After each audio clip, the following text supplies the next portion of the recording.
ఏడేటి నన్ను ఎందుకు చేస్తున్నాడు తమ్ముడా? అమ్మా ఏటేటా మీకు చక్కగా బోనాలు చేస్తున్నాం తల్లి, కోడి పుంజులతోని ఆటలతోని. ఇంకేం కావాలో చెప్తల్లి. పందుము బండారు తమ్ముడా,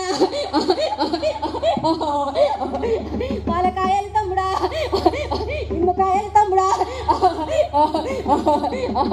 నల్ల కోడి తమ్ముడా, కళ్ళు సాకలు తమ్ముడా.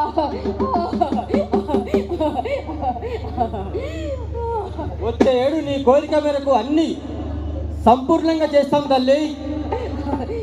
నేను కోరుకున్నట్టు చేస్తే తమ్ముడా, అంత ఆనందంగా చూస్తా తమ్ముడా.